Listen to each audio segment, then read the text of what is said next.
y los participantes que se encuentran en este momento.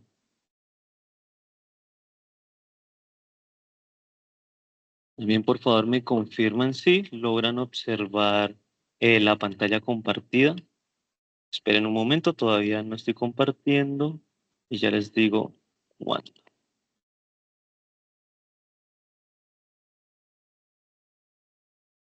En este momento me encuentro compartiendo pantalla, me confirman, son tan amables.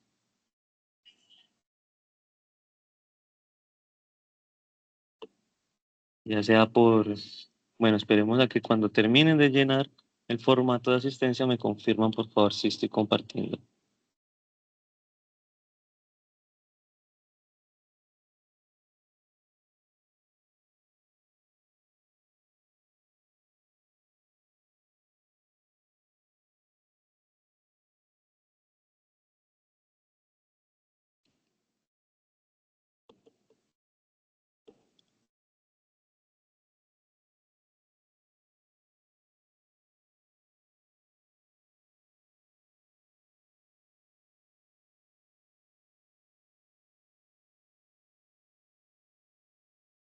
¿Me pueden confirmar si ya hicieron la diligenciamiento del formato, tan amables, para así dar paso entonces a la presentación?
Compartir la pantalla.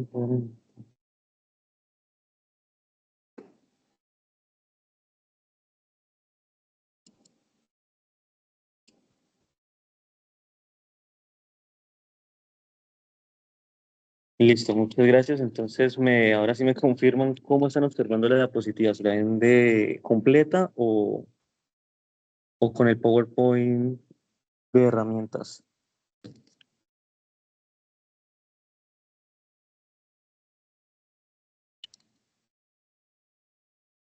No está completo, entonces vamos a ver si carga en ese momento y si no, voy a compartirlo de otra manera, la pantalla.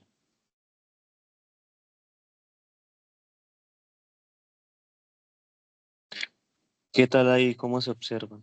Todavía está incompleta. Sí, voy a tocar cambiar de forma de pantalla.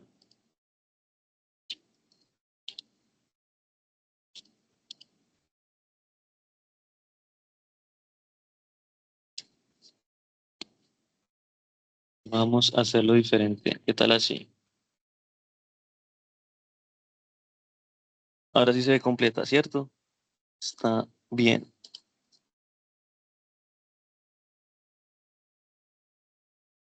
Bueno, entonces, bienvenidos nuevamente a esta capacitación, a este taller Haciendo Visible lo Invisible. Agradecerles por su participación, por ese interés que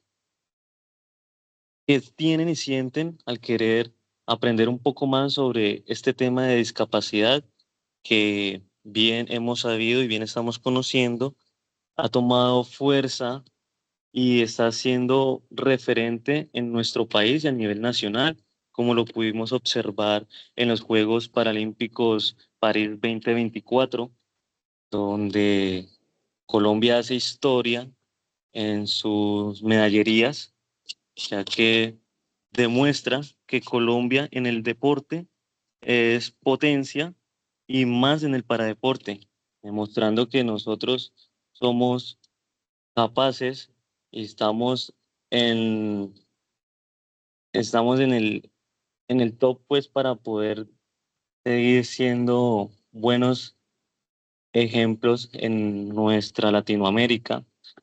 Pero antes de todo esto, como siempre, debe de tener una historia, ¿verdad?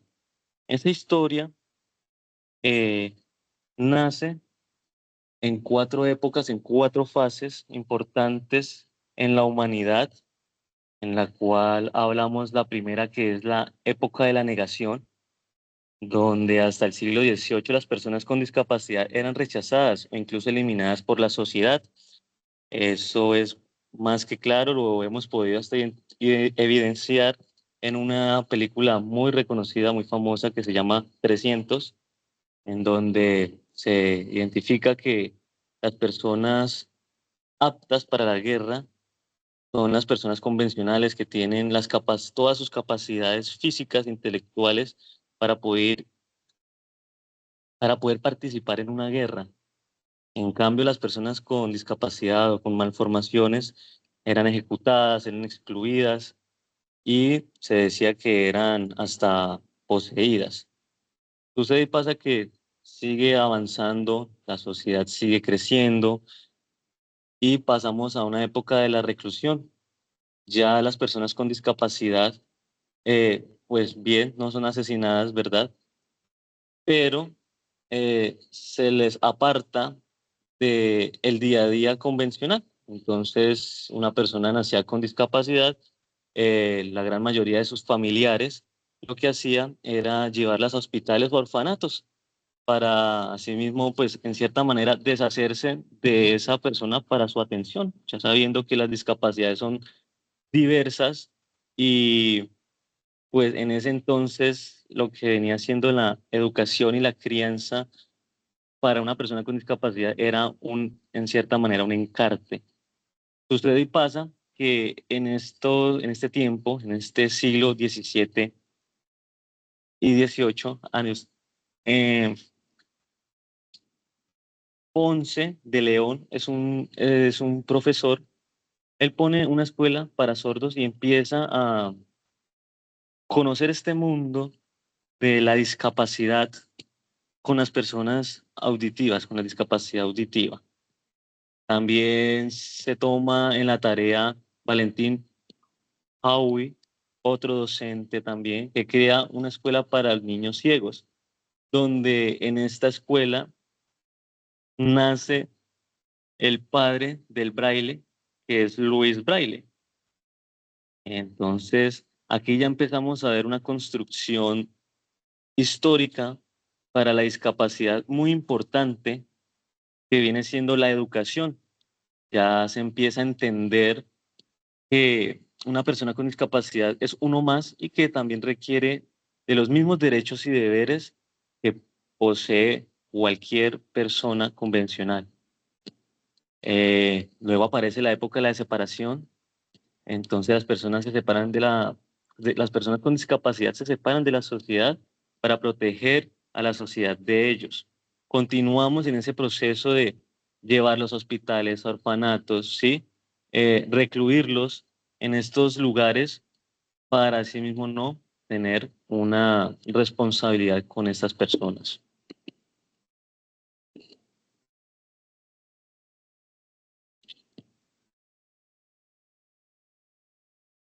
Eh, ya cambio de diapositiva, creo que está un poco lento para continuar.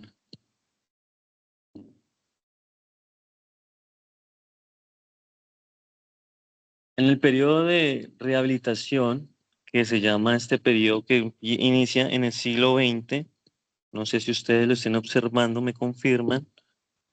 Aquí habla sobre la primera mitad del siglo XX, donde aparece el concepto de rehabilitación. La discapacidad no se ve como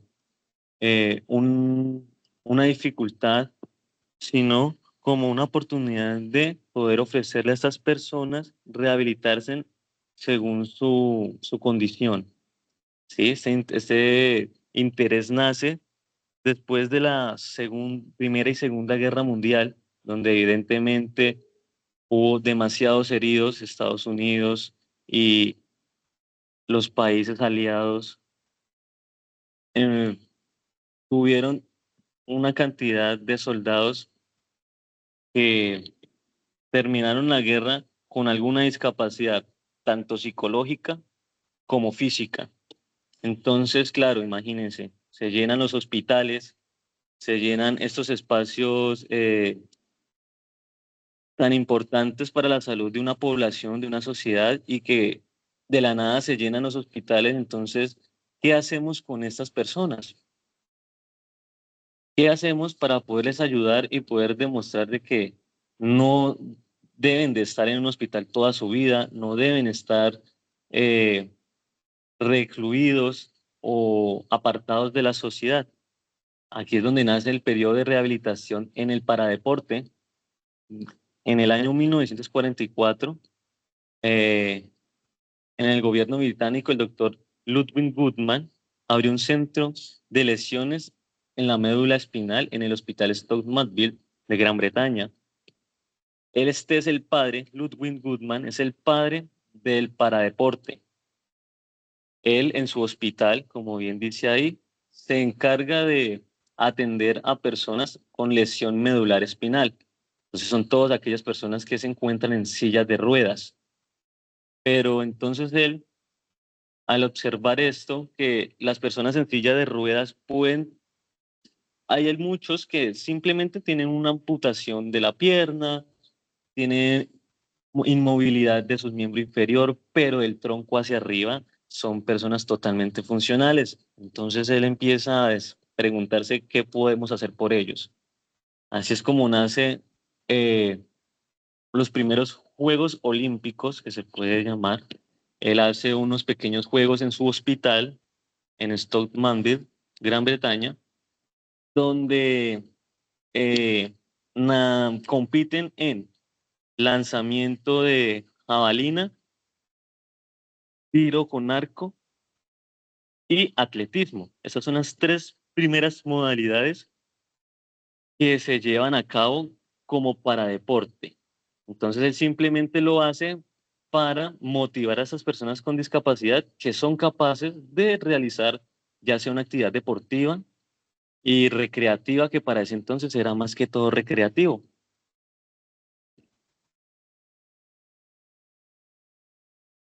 Daré cambio a la diapositiva, creo que está lento el cambio a la diapositiva, pero seguiré hablando. Esta diapositiva habla sobre el sustento jurídico internacional. ¿Cómo es que el mundo, cómo es que los países dan por entendido de que la discapacidad es importante y que, que en la discapacidad se puede trabajar una rehabilitación? Entonces nace la Convención Internacional para la Eliminación de todas las formas de discriminación, aprobado el 21 de diciembre de 1965. Evidentemente, esta convención nace por el interés de después de la Segunda Guerra Mundial. Entrada en vigor el 4 de enero de 1969, de conformidad con el artículo 19. Entonces, pasan 4 años para poder entrar en vigor esta convención internacional, y todos los países vinculados a esta convención deben de cumplir este tratado. En Latinoamérica se encuentran 38 países, Latinoamérica y el Caribe. Hay 38 países inscritos a esta convención, la cual están apuntándole al mejoramiento de la vida y de la salud de las personas con discapacidad. Posteriormente, pues Colombia hace parte de esta convención y, apoyada en esto, empiezan a formarse leyes importantes en nuestro país para darle respaldo y poder mostrar los derechos y deberes como ciudadanos ante esta situación de la discapacidad. Entonces, en el siguiente diapositiva van a aparecer 5 leyes, las cuales voy a ir comentando de a poquito qué trata cada ley. La primera ley es la 762 del 2002, la cual nos habla sobre la convención sobre Colombia ingresa a la Convención Internacional. Entonces, la Ley 762 es la que aprueba la Convención Internacional para la Eliminación de todas las formas de discriminación contra las personas con discapacidad, la cual busca pues erradicar el concepto de discriminación, ¿verdad? También determina cuáles son las medidas que se deben tomar para eliminar la segregación en un acto legislativo, social, educativo y laboral. Entonces, esta es la cúspide, pues esta es la punta del iceberg donde eh, el sustento jurídico de Colombia se apoya. Seguidamente está la ley 982 del 2005, la cual habla sobre establecer normas tendientes a la equiparación de oportunidades para las personas sordas y sordociegas y se dedica a otras disposiciones.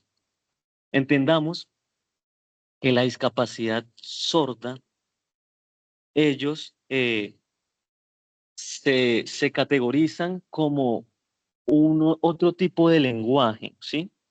Ellos dicen que ellos son una persona, todos que son convencionales, que son capaces de hacer absolutamente cualquier cosa que se les ponga como una persona convencional, simplemente que su lenguaje es diferente, ¿verdad? Lenguaje de señas.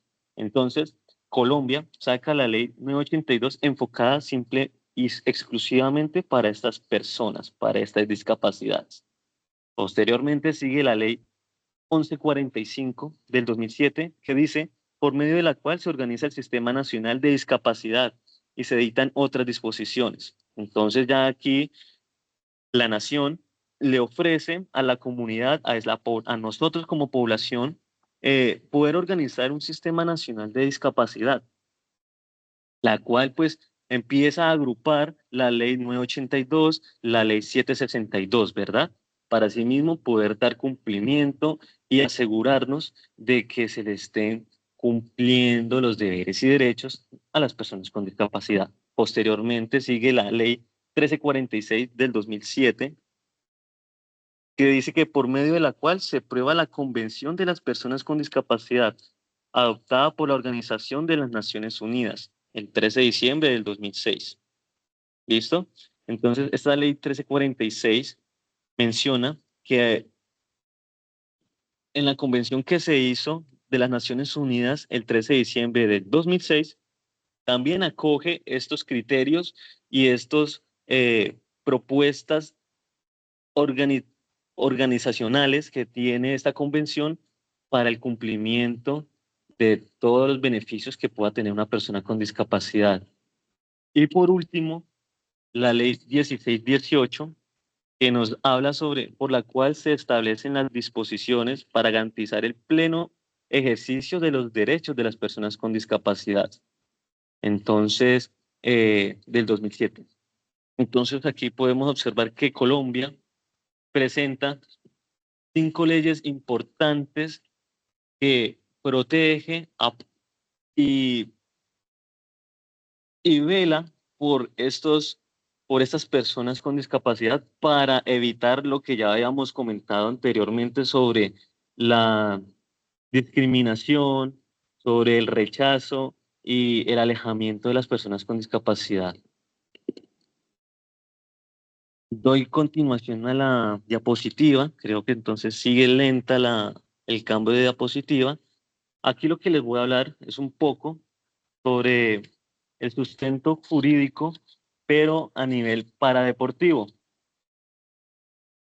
Colombia, como bien sabemos, es un país algo conflictivo, tiene bastantes años en el conocimiento de las guerras, en el saber cómo lidiar con esto y, claro, evidenciamos lo que todo el mundo o los que los aliados en la Segunda Guerra Mundial vivenciaron, muchos heridos.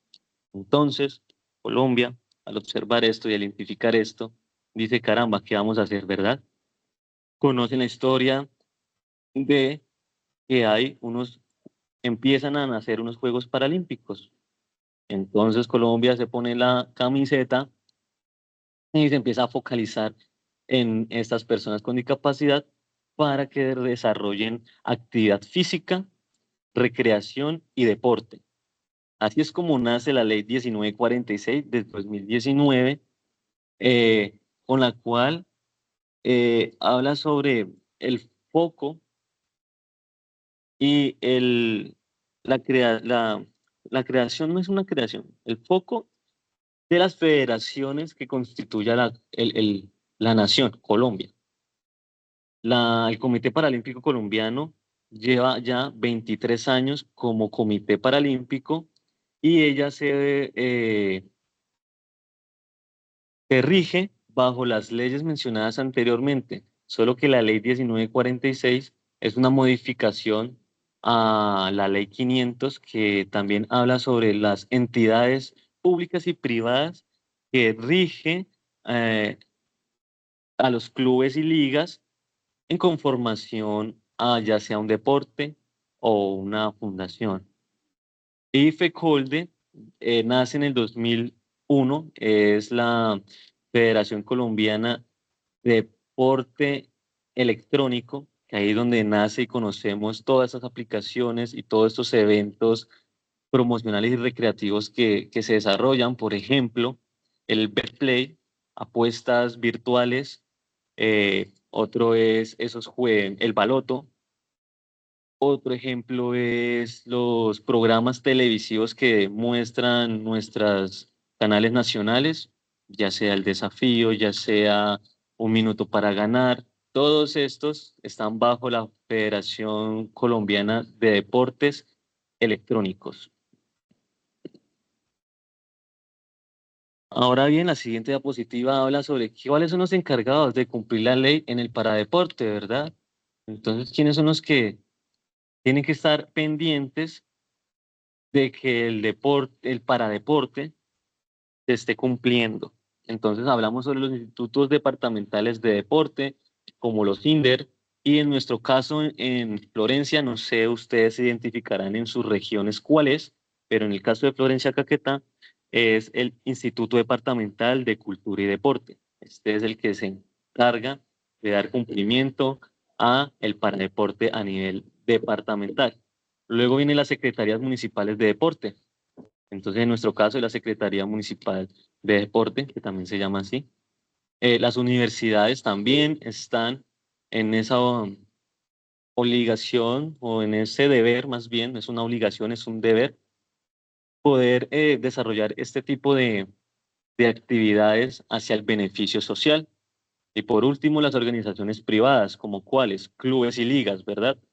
Ellos también están con la camiseta de poder promocionar y promulgar estas eh, actividades. Ahora sí, entrando en materia, ya después de hablar un poco de todo lo que viene siendo historia y sustentos jurídicos de cómo es la discapacidad, cómo se ve a nivel mundial y cómo es tratada, vamos a hablar un poco de los tipos de discapacidad, ¿verdad? Entonces aquí obtenemos la discapacidad motriz física, la discapacidad visual, la discapacidad mental, discapacidad intelectual o discapacidad psíquica, ¿sí? La auditiva, lenguaje y la sensorial. Pero entonces, para dar continuación, aquí es importante identificar ese tipo de discapacidad. La discapacidad física son varias y muchas, la discapacidad visual evidentemente también, y vamos entonces a mostrarles cómo cómo se identifica este tipo de discapacidad. ¿Qué es una discapacidad física, verdad? Una discapacidad motriz. Entonces, eh, me gustaría que Cristian nos regalara un poquito de la lectura que está ahí sobre cuáles son los tipos de discapacidad física. Entonces, si Cristian nos puede colaborar con con una lectura de la primera que se llama monoplejía.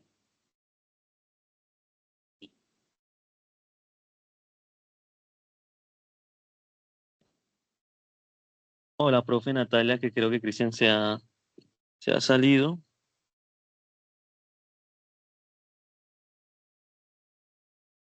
Profe, ¿estás por ahí?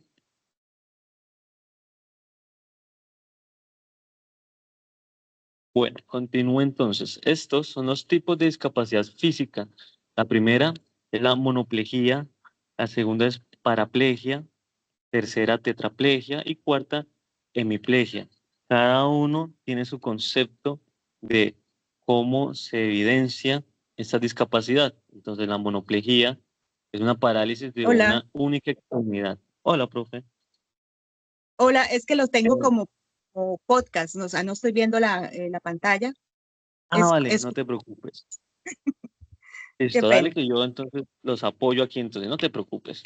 Entonces, como venía gracias. comentándoles, la monoplejía es una parálisis de una única extremidad, generalmente causada por daños en el nervio que inerva la zona afectada. ¿Sí? Esta monoplejía podemos identificar que es una dificultad, una ausencia, es causada por unos daños. La paraplegia es una afectación medular en la zona dorsal que impide el movimiento de la mitad inferior del cuerpo, principalmente piernas y pies. Las personas pierden la capacidad de caminar y puede o no afectar su respuesta sexual. La paraplegia. La tetraplegia es una lesión medular cervical que resulta en la pérdida total del movimiento de las extremidades inferiores y pérdida total o parcial en los miembros superiores. La gravedad de las limitaciones dependerá de los daños en las vértebras cercanas al cráneo. Esta tercera es más compleja. Y la cuarta es una hemiplegia, es una alteración o lesión en el sistema nervioso que provoca la parálisis de la parte opuesta o contralateral a la zona afectada. Suele estar asociada a acciones cerebrovasculares o traumatismos craneoencefálicos. Entonces, esa es la que hay veces que la gente, esta cuarta, la hemiplegia, es cuando la persona eh, tiene ausencia del movimiento de la lateral derecha o izquierda. Entonces, hay veces que se evidencia más que todo en los rostros cuando esta hemiplegia afecta a la persona. Continuamos con lo que seguirá es espina bífida. Es una condición que provoca debilidad en el tono muscular a medida que se pierde tejido con el tiempo, dificultando el movimiento y generando una discapacidad. Es uno de los tipos de discapacidad físico más comunes. Esta espina bífida es muy evidente, es muy notoria con las personas que están en sillas de ruedas y que no hacen las terapias adecuadas o la actividad física adecuada para poder mantener el músculo activo. La sexta es una distrofia muscular, es una enfermedad que debilita gradualmente el tono muscular, afectando el movimiento y ocasionando discapacidad. Es otro tipo de discapacidad física frecuente. Entonces, la distrofia muscular es aquella persona que ustedes pueden observar que tienen el bracito recogido y que cuando usted le va a hacer extensión del brazo es extremadamente fuerte, es muy fuerte. Y no es porque él no quiera extender el brazo, es porque tiene una distrofia muscular. Entonces el brazo lo que va a hacer es siempre estar flexionado. Y una amputación, bien sabemos, es la pérdida o ausencia de extremidades o partes del cuerpo que puede causar una discapacidad física al limitar las funciones habituales de las personas. Entonces ya estas son las 7 tipos de discapacidades físicas. Estamos hablando solamente por ahora de las físicas. Y hoy día la disciplina en el paradeportivo ha identificado que estas personas con esas discapacidades pueden realizar deporte, para deporte en este caso, en las siguientes modalidades. La primera es atletismo de pista y campo. Entonces, atletismo de pista son 100 metros, 200 metros, 400, 800, 1500. Estas son las competencias de pista. Y competencia de campo son lanzamientos de bala, lanzamiento de jabalina, lanzamiento de disco y salto horizontal. La segunda viene siendo baloncesto sobre la silla de ruedas, que ya todos conocemos, ciclismo de pista y ruta, tenis de mesa, tenis en sillas de ruedas, para powerlifting. El para powerlifting es ese famoso levantamiento de pesas. Las personas con discapacidad de miembros inferiores pueden hacer este tipo de deporte. Todas las discapacidades que mencioné y todas las lesiones que mencioné anteriormente pueden hacer este tipo de disciplina paradeportiva. La siguiente, que se ha pegado un poco la diapositiva, es rugby en silla de ruedas. Aquellos que no conocen el rugby es como el fútbol americano, pero sin protección. Es es el mismo juego, pero con diferentes reglas y diferente equipamiento. Entonces las personas juegan ahora en silla de ruedas con el rugby. Se juega también para natación, badminton, billar, esgrima. El esgrima, los que no conocen el esgrima, es eh, una competencia de 1 versus 1, donde cada uno tiene una espada y en su punta tiene un chip, un electrón, donde al tocar al sujeto, al contrincante, él va a sonar. Y cada vez que este toque al enemigo es efectivo y suena, entonces es punto a favor de la persona que logró hacer ese tipo de toque. Tiro para deportivo es el mismo tiro con arco, y entonces este tiro con arco ya puede ser tiro con arco o tiro con arma, no arma de fuego. Hoy día ya no se utiliza arma de fuego, pero sí de armas de balas, se me olvida el nombre, de balas, se me va el nombre. Bien, para canotaje también se encuentra voleibol sentado y por último el ajedrez. Son 17 modalidades que una persona con discapacidad física puede desarrollar.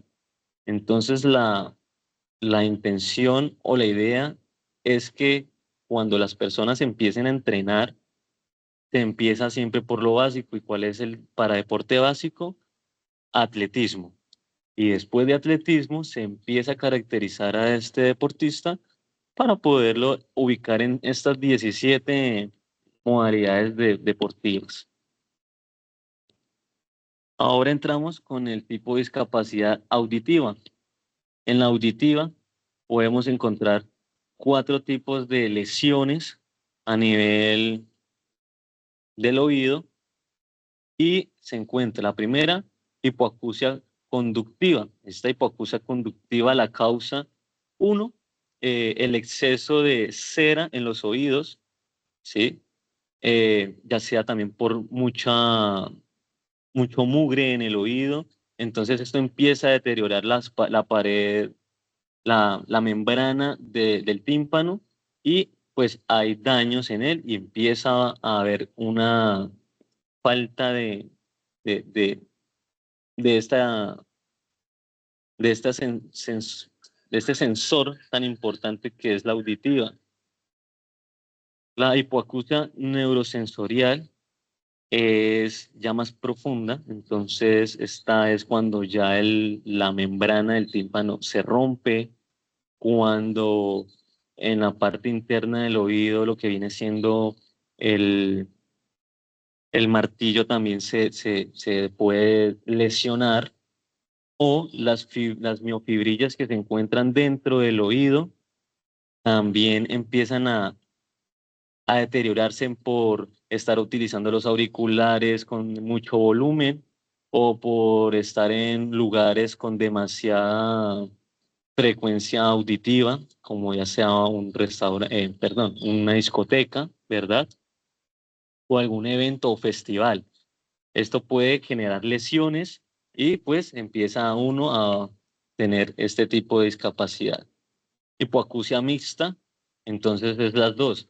Entonces a veces uno por un oído se escucha más, pero por el otro no, pero aún así los dos oídos están afectados, ¿sí? Pero se puede aún determinar un sonido. Y por último está el cófosis, que el cófosis es una pérdida auditiva total. Entonces aquí es donde viene ya la discapacidad auditiva. Entonces sabemos que la discapacidad auditiva tiene ya un lenguaje, ¿verdad? Es el lenguaje de señas. En este caso nosotros tenemos un lenguaje de señas colombianas. Y estas personas con discapacidad auditiva tienen la oportunidad de hacer las siguientes disciplinas paradeportivas. Una es atletismo. El atletismo lo pueden desarrollar y la orden de salida en una competencia no es con un sonido, con un disparo, sino con una luz. Se les pone muy cerca a ellos una luz y esa luz cuando alumbra es la señal de salida. Igualmente en la natación también ellos tienen un punto donde se encuentra una luz y al encenderse es la orden de salida. El fútbol auditivo, fútbol sala auditivo, estos dos utilizan no silbato, sino que utilizan otro tipo de lenguaje representativo que son banderines. Entonces a ellos se les pita una falta, si lo podemos llamar así, no con un silbato, sino con los banderines. Entonces, cuando se comete una falta, se levanta, el árbitro debe levantar un banderín según la implicación de la falta. Si es muy grave, pues entonces un pañuelo rojo. Si es simplemente una falta normalita, pues donde no se ve tanto daño al contrincante, entonces es un banderín blanco. Y si es una falta medianamente brusca, el banderín amarillo. Simplemente se cambian las tarjetas por banderín. Yo no puedo, espérame. Alguien va a ingresar, espérame, yo le permito. Ah, Cristian, listo. Ya le dije a ingresar. Listo.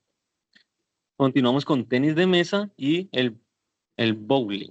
El bowling es una disciplina que requiere precisión y concentración para derribar los bolos en el menor número de lanzamientos. Entonces ya conocemos el bowling, lo familiarizamos con qué, con los bolos, ¿verdad? Es lo mismo. Vamos ahora con los tipos de discapacidad visual. Este tipo de discapacidad visual, simplemente hay dos tipos de discapacidad. Entonces, ceguera total y ceguera parcial. Entonces, en la ceguera total, ya conocemos, ¿no? El tipo de lesión que puede haber, el tipo de afectación que esto requiere, más que física, también es psicológica. Recordemos que cuando alguien adquiere una discapacidad, es para toda la vida. Eso no es por un ratico, eso no es por hoy y ya mañana regreso a mi normalidad. Entonces las afectaciones psicológicas son bastante fuertes y deben ser tratadas por un profesional, porque esa persona pues empieza a tener autoestima bajo y demás problemáticas eh, y barreras que él mismo se crea porque pues nunca jamás había identificado qué es una discapacidad. Y la segunda es una ceguera parcial. Esta ceguera parcial la entendemos como dificultad o problemas visuales, pero que estos problemas visuales requieren de un tratamiento médico especializado. Entonces, aquella persona que utiliza las lentes o las gafas simplemente de descanso o para tener lecturas en el computador o lecturas en un libro, documento, esa persona no tiene una discapacidad visual baja, simplemente son una una pequeña mejora y no más, ¿sí?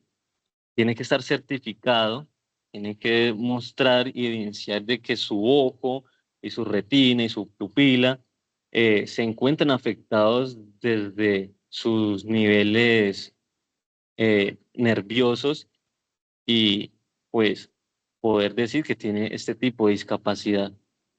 Estas ¿Qué personas puedo con hacer? discapacidad auditiva, ¿sí? Sí. Mira que yo tenía una duda respecto a eso acá en Leticia. Hace unos años que trabajaba en la caja de compensación y manejábamos el programa, pues en ese momento se llamaba discapacidad precisamente. Y pedimos como un, ¿cómo se llama eso? Una caracterización o un censo de personas con discapacidad porque queríamos identificar personas con discapacidad física para escuelas de formación deportiva específicas, ¿cierto? Y en ese Sí, momento la señora. Secretaría de Salud Departamental nos decía, es que, o sea, nos pasaban un número impresionante, pero no especificaban. Y lo que nos explicaban era que ahí incluían a todas las personas que usábamos gafas. Entonces, que por los reportes de la EPS, Ujú. toda persona que usara gafas era considerada como que tenía una discapacidad Una eh, visual, visual. cierto tipo de discapacidad Mm. visual. Entonces, pues a uno se le genera la duda por hasta qué punto sí, hasta qué punto no. Hoy en día, porque pues eso fue hace unos 6 años, si ya hay como una, lo que tú estás mencionando, ¿no? Como una Ujú. diferenciación o Sí, hasta eso, si es considerado una discapacidad visual o no. Si uno tiene astigmatismo o miopía, todos entrábamos. Entonces, claro, era impresionante porque además no determinaban qué tipo de discapacidad, sino, ¡pum!, decían un listado general. Ese era el comentario y como la claro. pregunta también. Sí, hoy en día ya Sí, se señora. avanzó. Gracias. Vale, pero sí, sucede y pasa que aquellas personas que tienen autismatismo, las que tú me habías mencionado, eso tienen un rango de profundidad, ¿verdad? Entonces, cuando la persona va al optómetro y esa persona te caracteriza y te empieza a decir, esta es tu discapacidad, esta es tu dificultad visual, eso tiene una profundidad. Entonces, ese tipo de reportes realmente, aquellos que sufren de astigmatismo y los que me mencionaste, porque la verdad no soy muy no conozco de ellas, no son personas con discapacidad realmente. ¿Por qué? Porque los formularios que envía el optómetro son simplemente en el objetivo que ellos colocan, dice simplemente para que la persona pueda leer, para que la persona se sienta más cómoda, para que la persona pueda desarrollar. Entonces, claro, ahorita las secretarías pues votan o suponen que eso es una discapacidad cuando realmente no es una discapacidad como tal. ¿Que se puede convertir en discapacidad? Sí, si no es tratada adecuadamente, si tú tienes ese tipo de lesiones en tus ojos y te recomiendan gafas, lentes y no las utilizas, claro, él va a empeorar y puedes adquirir una discapacidad visual. Pero entonces toca es identificar y saber cuál es la profundidad de esa lesión.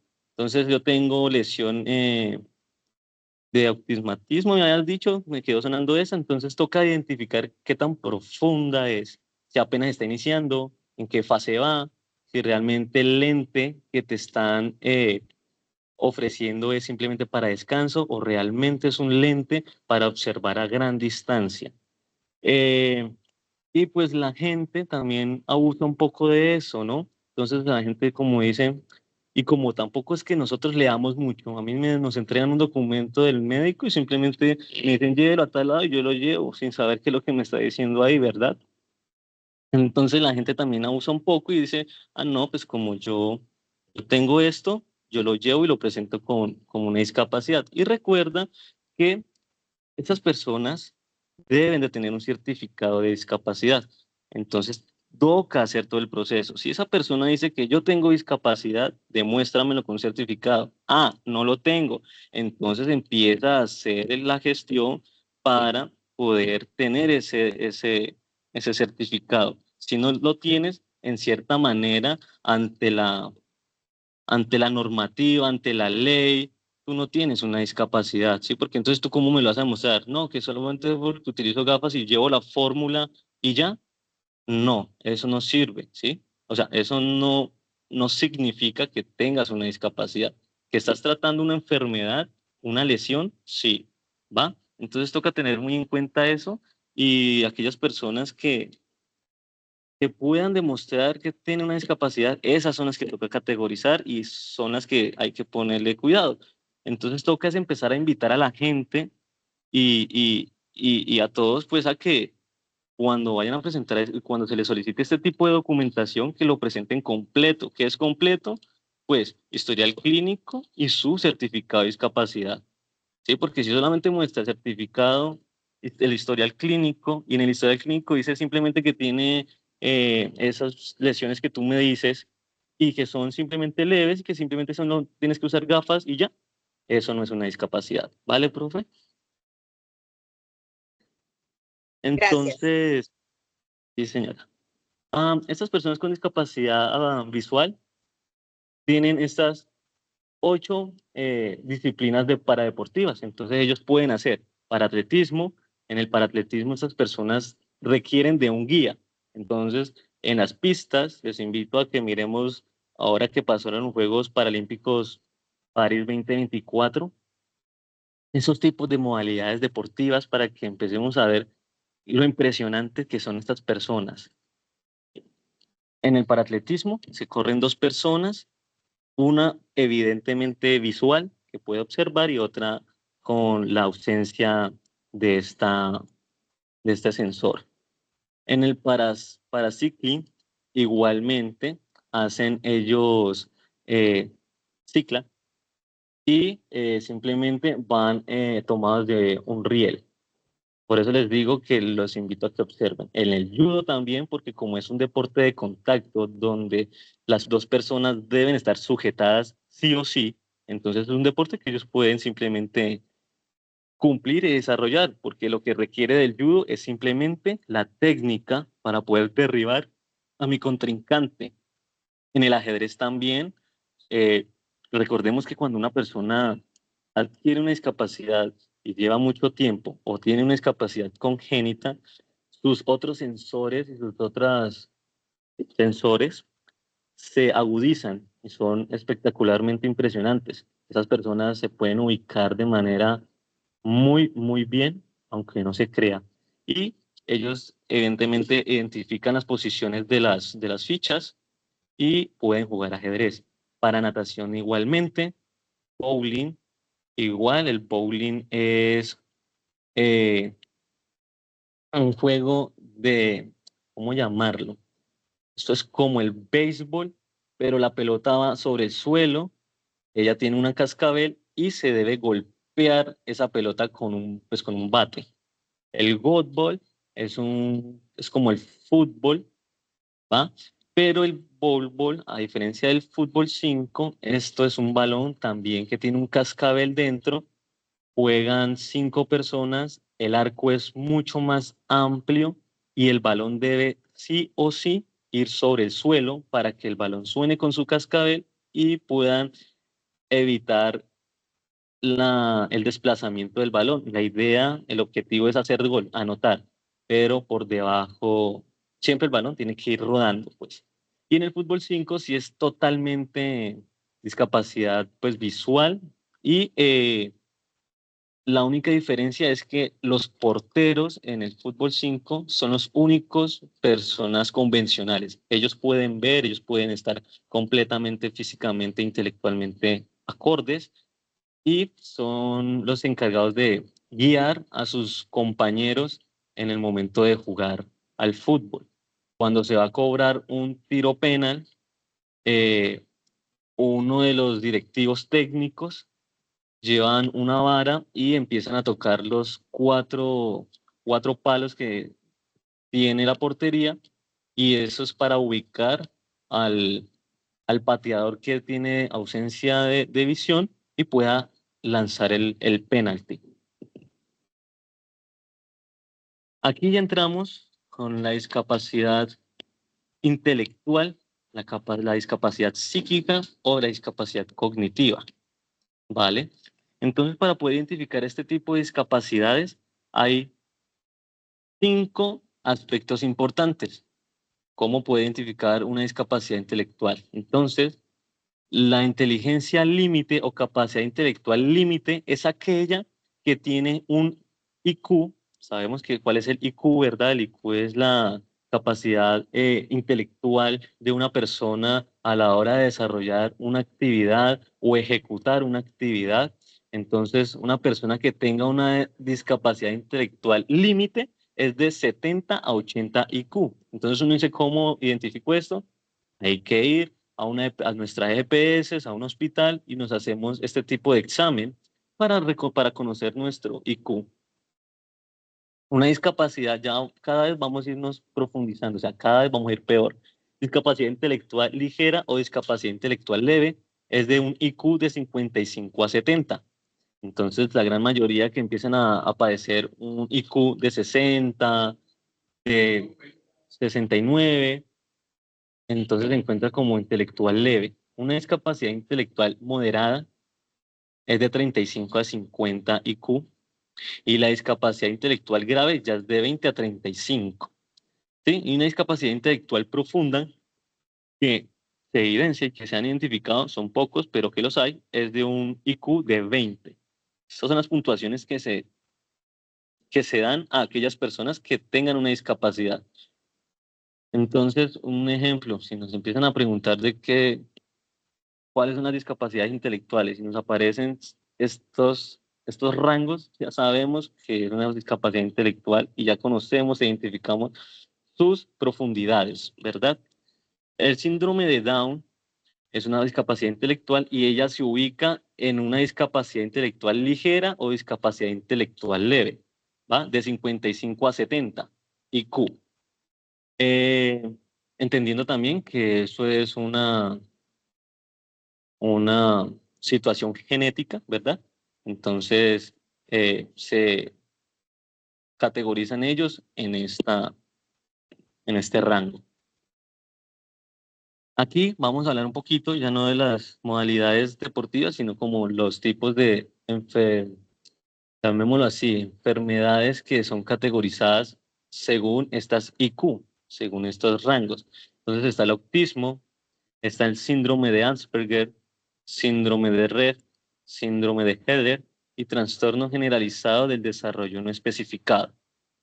Son 5 características que involucran estos rangos que mencionamos anteriormente.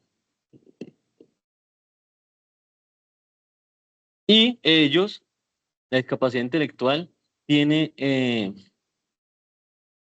una afectación física, no solamente es intelectual, aparte de ser intelectual, empieza a identificarse en trastornos o dificultades físicas también. Entonces, en los movimientos están una espasticidad, una atáxica, perdón, una atetósica y una mixta. Qué pena, pero repetí 2 veces atáxica, pero es la misma, ¿va? Entonces, espástica, atáxica, atetósica y mixta.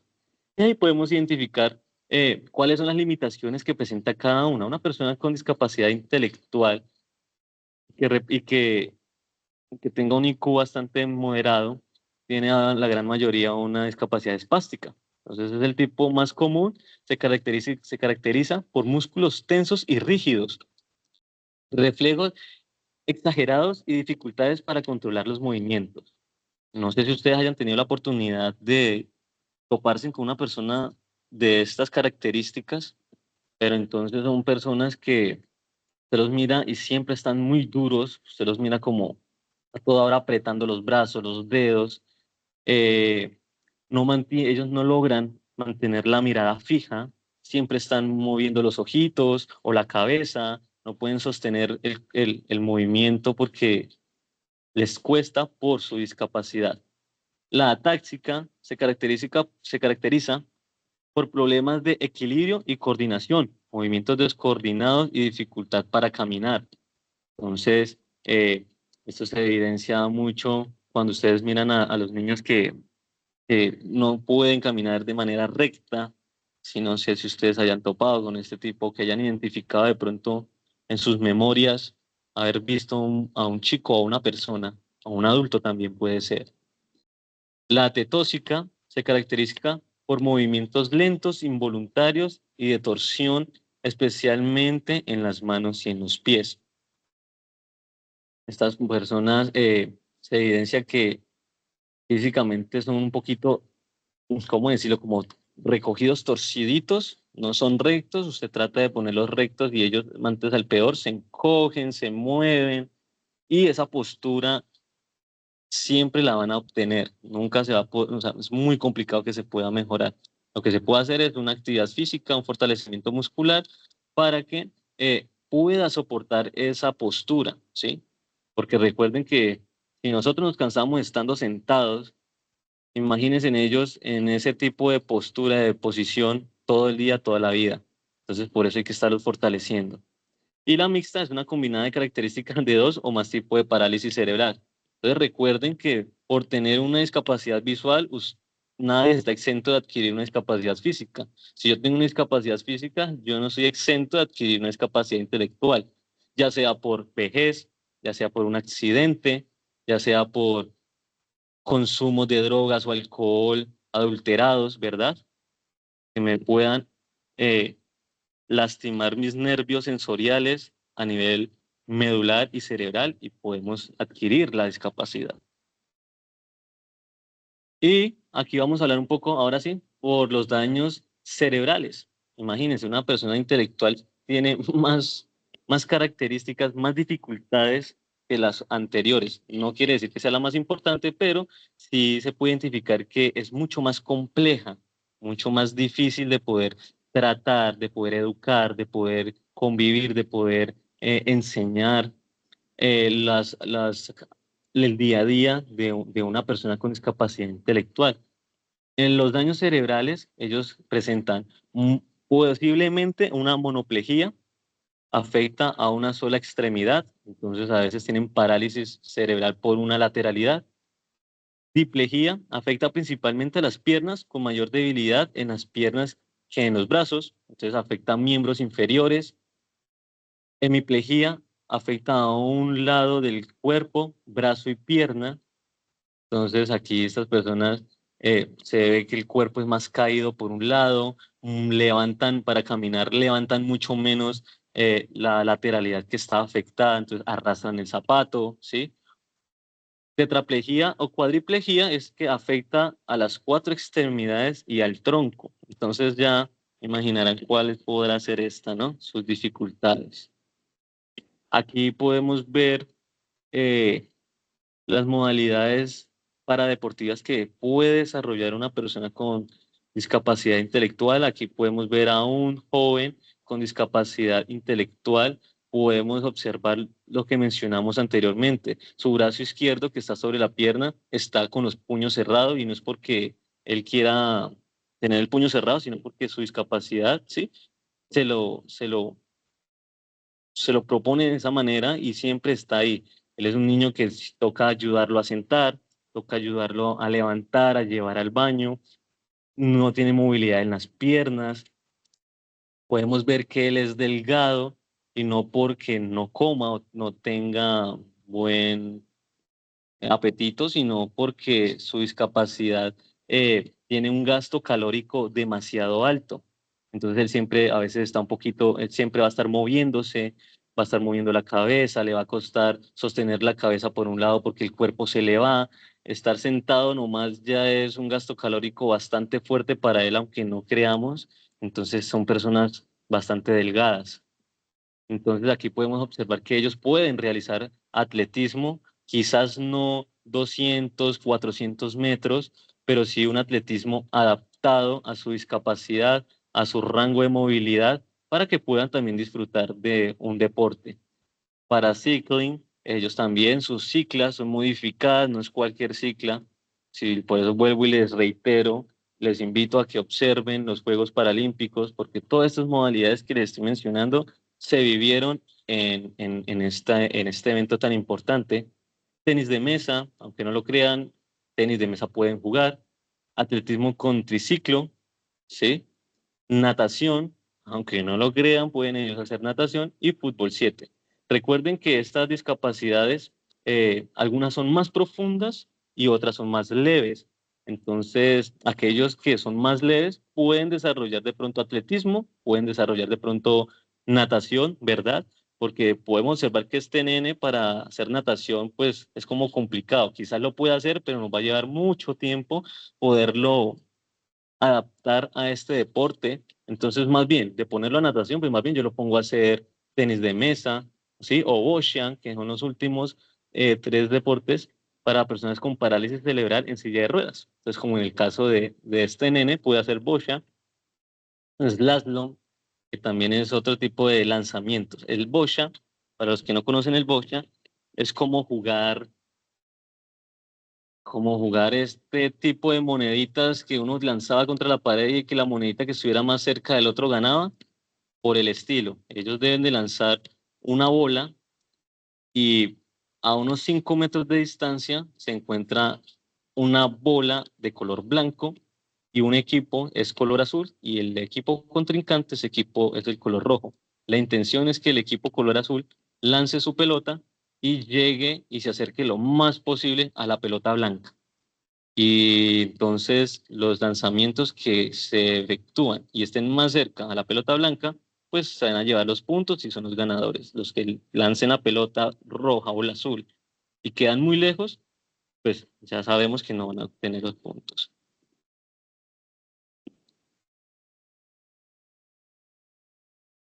Y por aquí ya sería todo. Como tal la presentación, el taller de discapacidad haciendo visible lo invisible.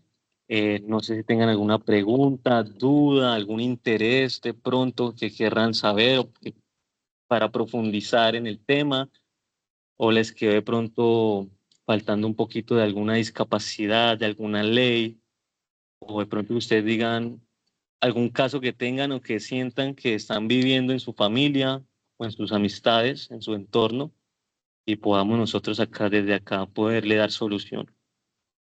Los escucho, si no, también me pueden escribir en el chat o abren el micrófono para dejar todo aclarado.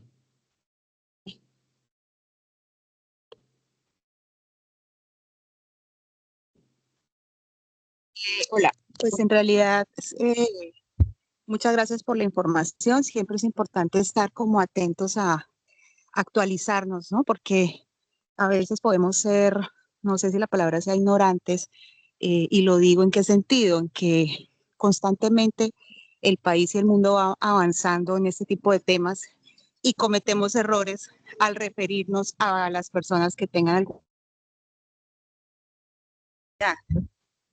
No sé si me escuchan. ¿Aló, me escuchan? Sí, Aló, señora, hola. de mi parte, aló, aló, sí, te escucho. Es valioso para, por lo menos para mí, estar enterada de los temas de este tema, ¿no? Lo digo específicamente por eso, porque muchas personas tienden a decir, ah, es que ese discapacitado, eso, y no van como a la par de lo que dice la normatividad, de lo que, de cómo debemos tratar los temas de inclusión, ¿no? Porque a veces también